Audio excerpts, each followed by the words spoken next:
GM.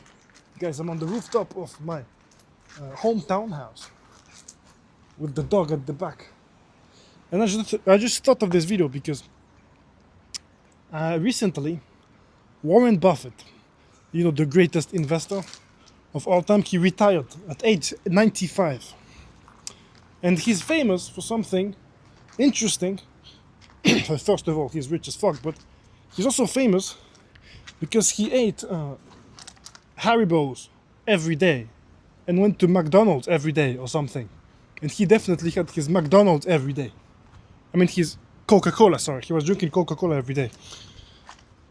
And so, I keep talking about how it's important to stay fit, the six-pack to be locked in and shit like this, but there's something you can see on my food content on Instagram, which is really what I'm doing, I don't make fucking healthy food only. I mean, it's always made in the healthiest way, but when you make a fucking brownie, it's chocolate and fat and sugar. There's no fucking health to be made here. It's just tasty as fuck and fatty and sweet. But is it going to be healthy for you? You can use the best ingredients so that it's not toxic for you, but it's not going to make you fucking magically fit. So the reason I wanted to make this video is to talk about this. Is it worth it to be locked in for your whole life? To eat only the super healthy food, only the organic, to be super locked in? While you can see men like Warren Buffett, 95 years old, his company, when he retired, literally last month, I think, was worth $1 trillion. Well, not a billion anymore, a trillion. I mean, he's a billionaire, but his company is worth $1 trillion. And so is it worth it to stay locked in when there's people like him that are literally like rich as fuck and still like living their life daily with their same habits, same dirty ass habits with the Coca-Cola at the fucking McDonald's? And I mean, if you look at him, he's extremely successful, right? It's not like he's like rich but dying. He's rich and happy. He loved what he was doing. Sorry, I have to fix my hair. You know what? I'll maybe leave the phone here. How about this? Nice shot. So, sorry, I was in the swimming pool. My hair's all wet. But is it worth it to be fucking like spending all this time trying to be the best, better than everyone else with the food, blah blah blah, flexing your lifestyle and shit, when people get rich as fuck or become billionaires or happy, make sorry, I'm trying to find a nice angle. That's good. Very nice six-pack angle. Wow, check this out. Anyway, so my point is, as you can see on my content, I don't team with the people that tell you should only be locked in all the time. Actually, my way of doing things in my program, in my one-to-one program, Nutrition Fitness, if you didn't know, my Instagram was actually a fucking fitness account before it was a food account. But nobody fucking gave a shit about my fitness content, and they only cared when I make the food content. So, now it's a food account. But I do have a fitness and nutrition program. Now that, the food content's working, I'm relating the fitness to the food. That's my point here. And as you can see, I keep making some fucking tasty food, sweet food, Nutella, all this shit. I don't mind eating shit like this. And because look at me.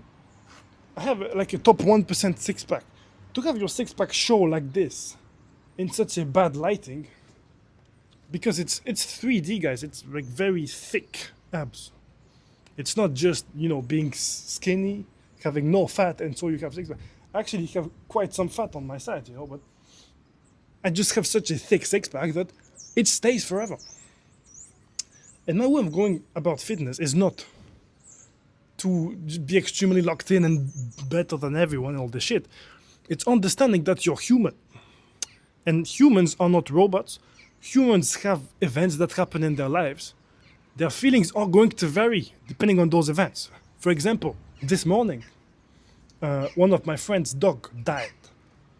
I thought it was 15 years old, but turns out it's 1.5 years old. I misunderstood. So the dog was 1.5 years old and died. Extremely sad. Of course, when such events happen, it ruins your mood for not only the day, probably the week, probably the month, maybe the next 6 months.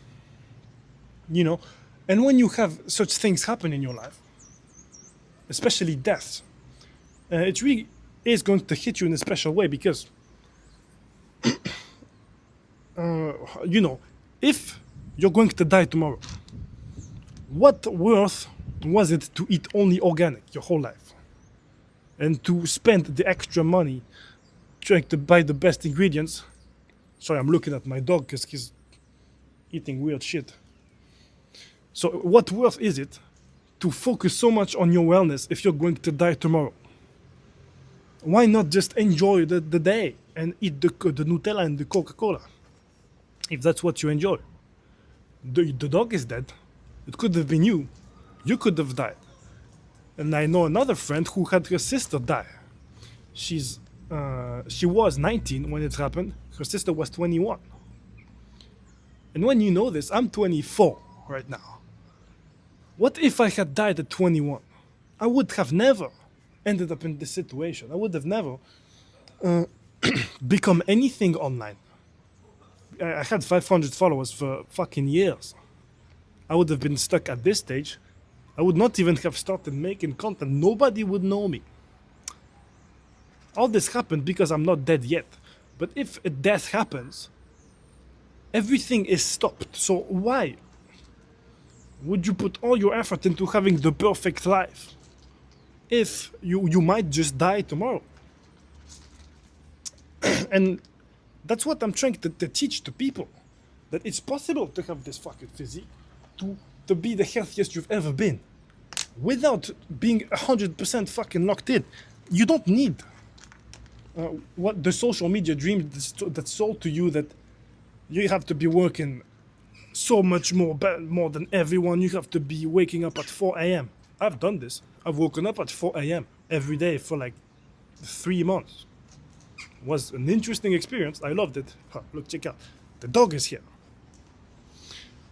Anyway, you don't need to like wake up at 4 a.m. and go to sleep at 10 p.m. because you're working so much. You don't need to be eating only fucking ground beef and rice so that you can have a nice pump and a good workout and gain muscle. You don't need the chicken and rice. You don't need to have your whey protein every time you fucking leave the gym. What I'm doing with my way of approaching fitness, there's a few variables that don't change. A few things like, first of all, if you don't eat, you're going to lose weight. Right? And how do you implement this in an easy way that's not going to make you fucking hate it every day? Fasting in the morning is an easy step you can do every fucking day, which I've been doing now for fucking probably 1 year or something. And unless I'm bulking, if I'm bulking, I'm eating breakfast. If I'm not bulking, I'm not having breakfast. It's just the best way to make sure you stay in a calorie deficit. Or that you might be not in a calorie deficit, just maintenance level, but you're not accumulating fat. Because you're entering ketosis. And entering ketosis, if you don't know what ketosis is once you're fasted, once you haven't eaten anything from 12 to 16 hours, you enter ketosis, which is the burning of your deep brown fat cells. The deep brown fat cells, which have ketones in them, which is the most efficient source of energy your body can use. But it's like only an emergency mechanism that happens when you haven't eaten in a long time. So by fasting every day, you're going to enter ketosis every day and burn this emergency amount of fat that you would never use anyway. Which is why it's very important that you fast every day until like 12 or like 1 p.m., 11 if your day is built in a specific way that you can't really eat at 12 exactly. But the point is, it's very easy to not eat for 12 hours. Okay? Then once this is done, it's actually not even effort. The effort is cooking the breakfast, is taking 30 minutes out of your day to set up the fucking kitchen for the breakfast to cook. Maybe 15 minutes, it depends, right? But if you have, for example, a family of 6, you have 4 kids, it might take you 30 minutes to make breakfast, maybe more.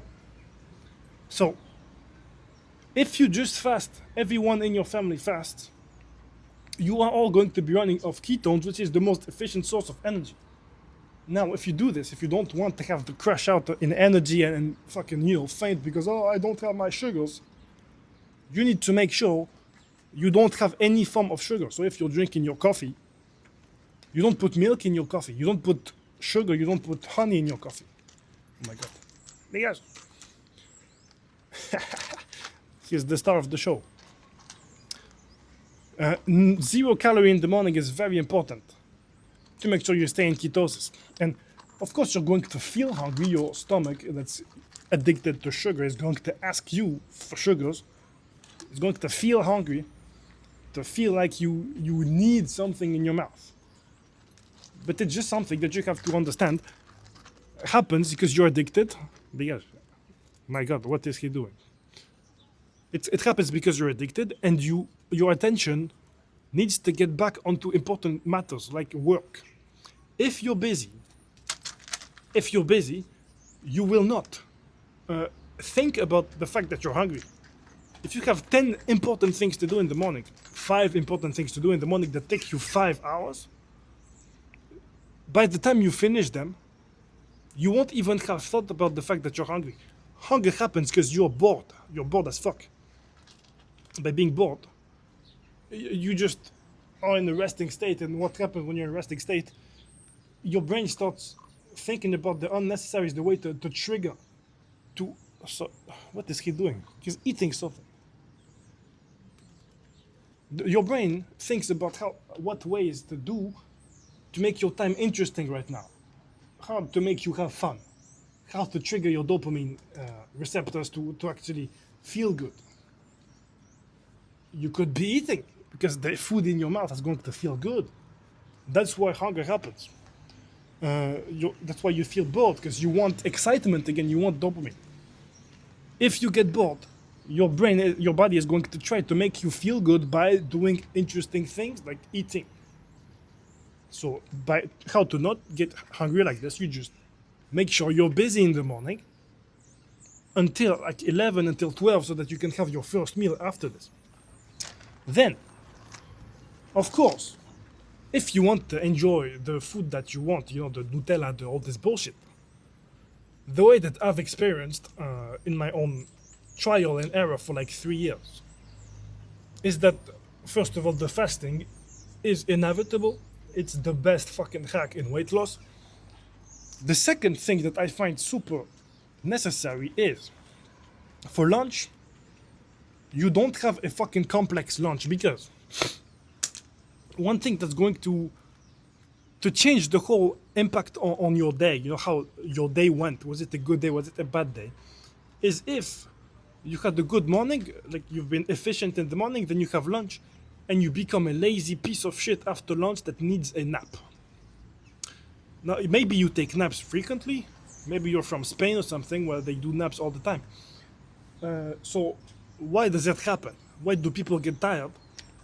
Because you've been eating a lot of sugars or too many ingredients. When you eat too many ingredients, your system, do you know how digestion happens? First of all, your stomach acids break down the food, and then once the food is in your intestines, it's digested by enzymes from your own body, from bacteria.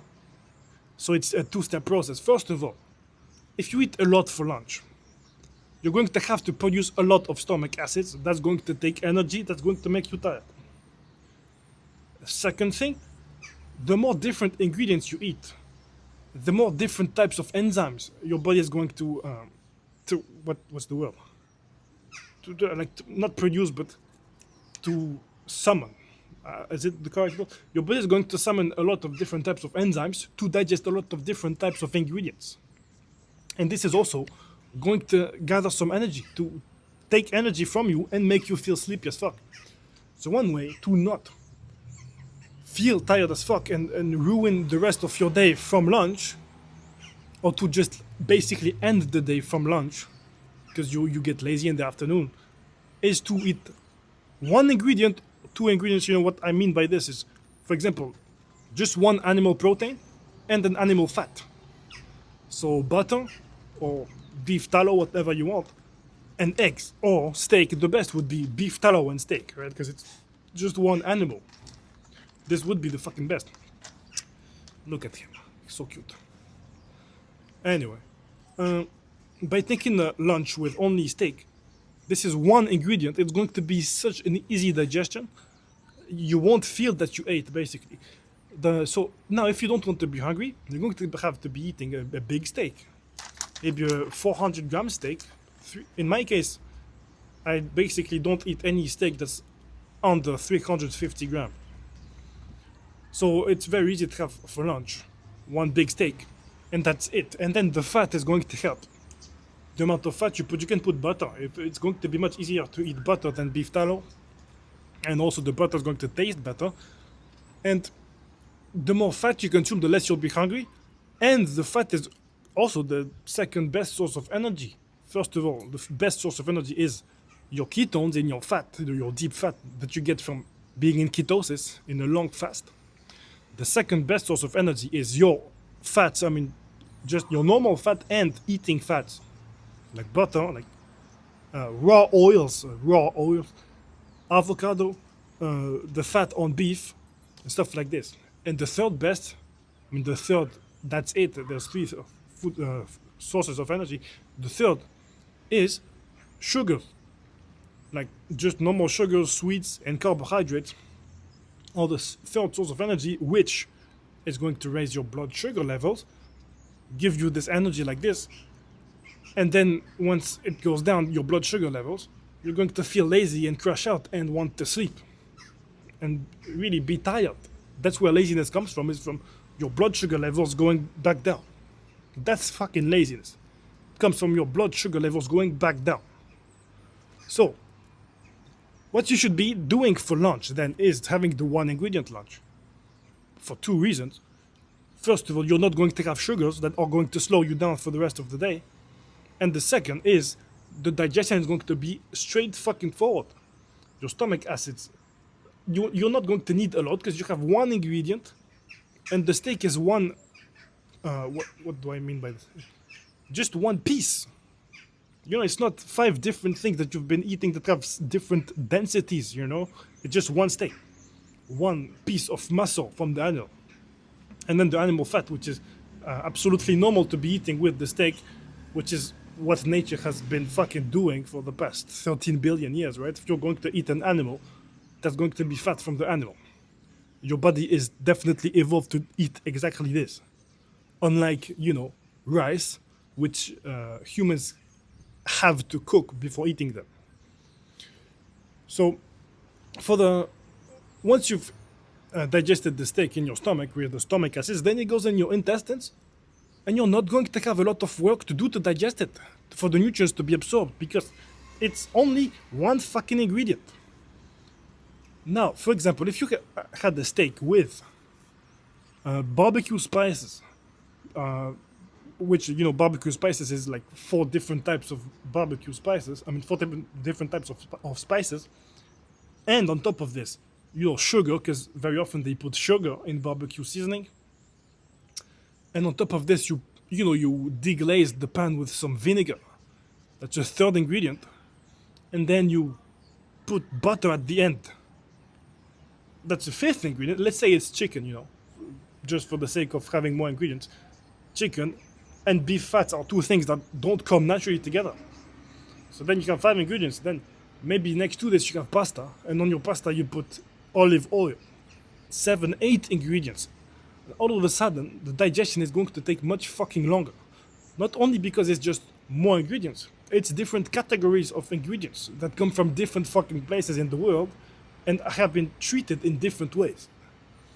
Like the pasta being super cooked or medium cooked or like undercooked, al dente. You know, al dente is actually unhealthy as fuck. It's undercooked pasta. it's going to slow down your metabolism as fuck. So, for example, if your pasta is cooked well and then your steak is halfway cooked, it's medium, it's cooked and not cooked, so your stomach is going to have to, it's actually making the process of digestion harder because you have two different state of the meat to digest. Then the oil and then the butter and then the fucking vinegar. It's way too many ingredients that are going to really make you feel like shit throughout the day. So, how do you stay locked in enough throughout the day so that you can still eat whatever you want? The way that I've done it, and that I make my clients in my program do it, is nothing for breakfast. You stay fasted until, I advise, until 1 p.m. And then at 1 p.m. you eat your first meal, which is one animal protein with an animal fat. So it's either going to be a steak with butter or eggs with butter, or oil if it's eggs. I mean, as I said earlier, if you put an animal fat, you should put an animal protein, you should put an animal fat. The egg already has the animal fat because it's literally the fucking egg. But if you just want to fry the egg, you might do it on low heat. So if you're going to do it on low heat, you can do it with olive oil. Now, I'm going to go back from the beginning because I keep fucking yapping. For breakfast, nothing. You stay fasted until 1 p.m. For lunch, one protein meal, either steak or eggs. And then, in the afternoon, that's when you start getting into whatever you want to eat. If you want a mid-afternoon snack, for example, 4 p.m., it's the end of the day, the end of the work day. If you eat your shit snack at 4 p.m., it's not going to ruin your day. Because by the time you digest it, you have it in your bloodstream, it's going to be like 1 hour probably. And your crash is going to happen at the very end of your workday, which is convenient, isn't it? It's not like you had the shit in the morning, your Haribos in the morning, that ruin your fucking morning, your efficiency in the morning. If you eat your average snacks, by the way, you don't have to. It's if you really have a craving, then you can do it from 4 p.m. onwards. Basically, what I want you to do is be eating only from 1 p.m., your first meal, to like 7 p.m.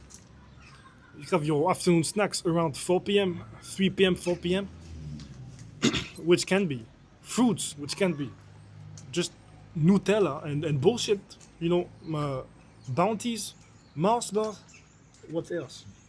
I just tried to think of typical shits like Ferrero Rochers, peanut butter cups, this kind of shit is going to be fine if you really need them, if you really want them to have in the afternoon, because they're not going to ruin your day, and you're still within the eating window of the fast. And then in the evening, you can eat whatever the fuck you want, as long as it's before 7 p.m. or 7:30. This is going to depend on what time you're going to sleep, because the last meal is really set at a point where you're supposed to have 3 hours of digestion upright, not laid down.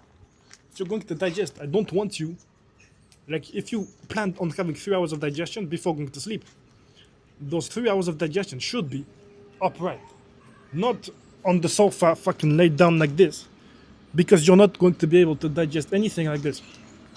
You need to be upright to digest. You could be walking. It's very nice to be walking to digest. Or you could be like walking 30 minutes and then being upright for an hour and a half, because the walking is going to help the digestion a lot. So it's going to make those 3 hours much shorter. Just the time of getting the food from your stomach to your intestine is going to be much shorter. Right, so in your last meal of the day, you eat whatever you want. That's what I do. That's how you do in order to.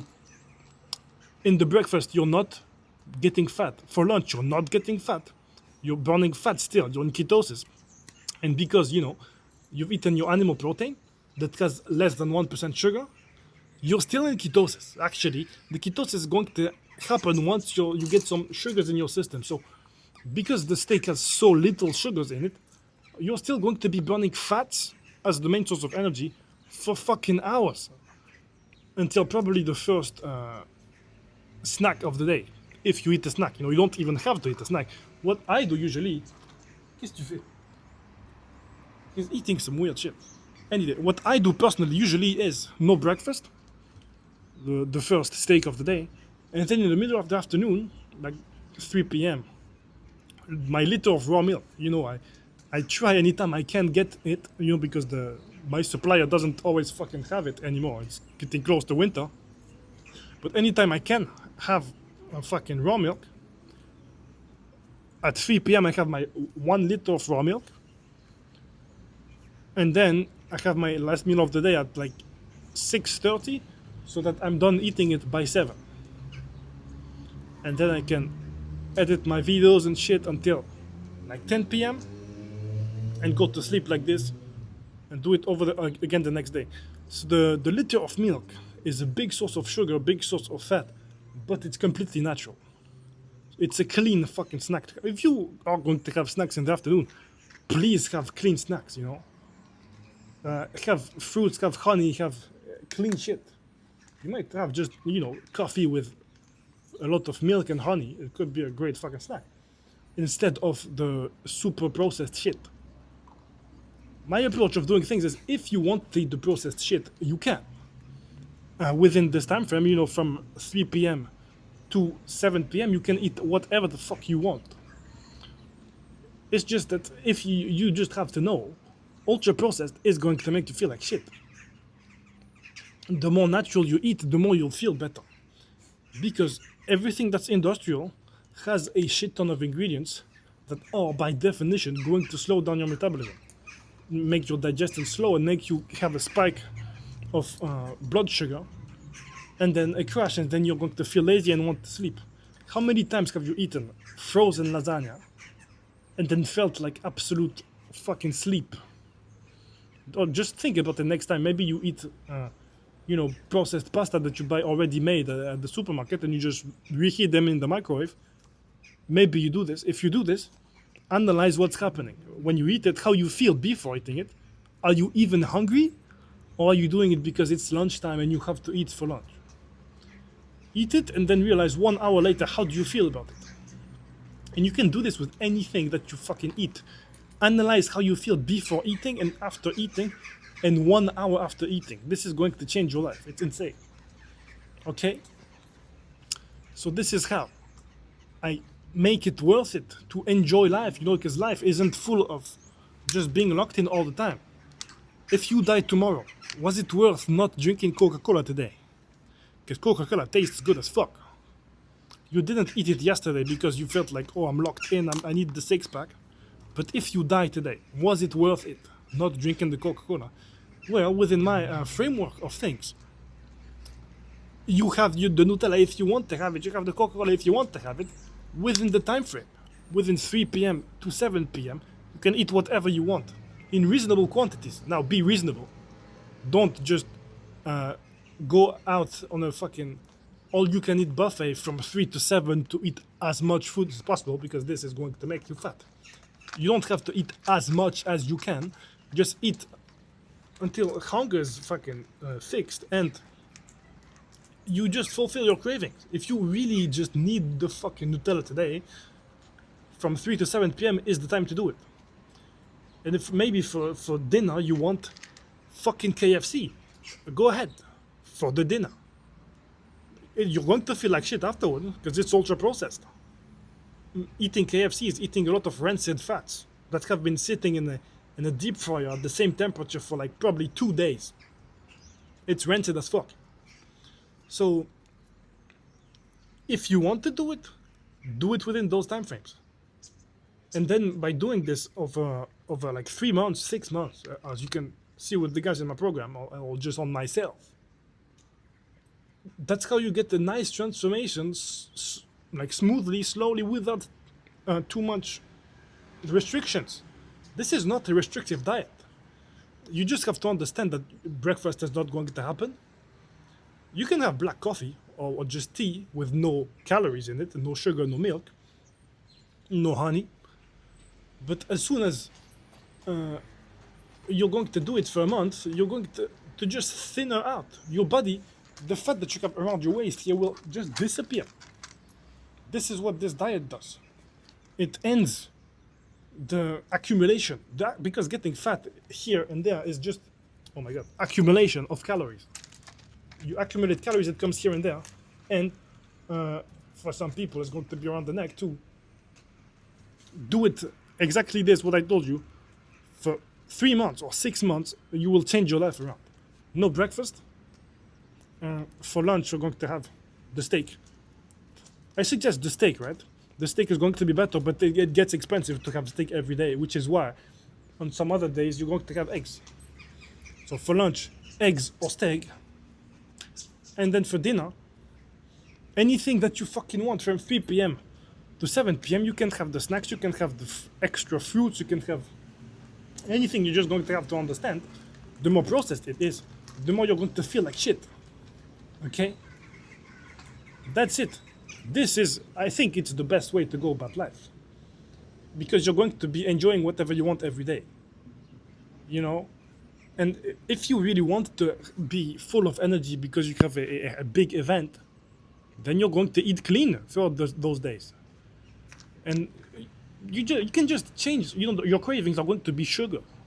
So you can get those cravings, satiated by eating fucking pineapple, for example. Maybe it's going to be Coca-Cola or Kinder Bueno, but just eating other forms of sugar that are healthy is also going to help you. Anyway, that's what I do in my program with my clients. Check out the results on my Instagram if you want to see the transformations. And if you're interested in doing it with me on one-to-one, you can send me a DM on Instagram or book a call in the description of this video. Otherwise, just fucking follow my Instagram, just look at all the recipes. Look at what I do to make the food, like fucking average food that is typically unhealthy, the changes I make to it to make it healthy, to make it more organic, to make it less processed. Because you can buy fresh ingredients organic. If you cook like shit, you're going to make it ultra processed at home. All right? Like, you need to make sure that you don't make ultra processed food at home. Do you understand this? And very important. Anyway, I'm going to be drinking some raw milk, eating some oysters. Actually, right now I'm going to be eating oysters. The weather's getting shitty. I thought there would be a nice sunset behind me. Anyway, press follow on the YouTube. If you want, by the way, the Morocco New Year's event is happening this year. From the 27th of December to the 10th of January, I'm organizing an event in Morocco, in the fucking desert, in one of those very old traditional dirt houses. It's basically dirt castles. There's more info on my Instagram as well, check it out. But if you want to come to this event, it's 2,000 euros per person. Actually, if you book for 2 or 3 people, it's going to be cheaper. You can have discounts if you book for more people. It would be very fucking nice to have you there, instead of seeing the shit weather, being with us in the desert. Getting locked in is going to be about, activity in the morning, visiting the desert, visiting the monuments, getting your fucking steps in, getting locked in, working out in the morning. Then the afternoon is going to be more like discovery of the region and more chill. Or work related, because some people like me will be at the place fucking working. And I actually invite everyone, if you want to stay locked in for this New Year's period, where everyone's going to be fucking drinking, come with us, be locked in. This is going to make you so much ahead of everyone else once you start the new year, right?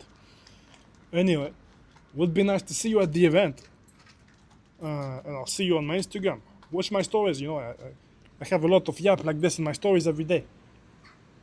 Was nice talking to you. I'll see you soon. Press follow on the YouTube.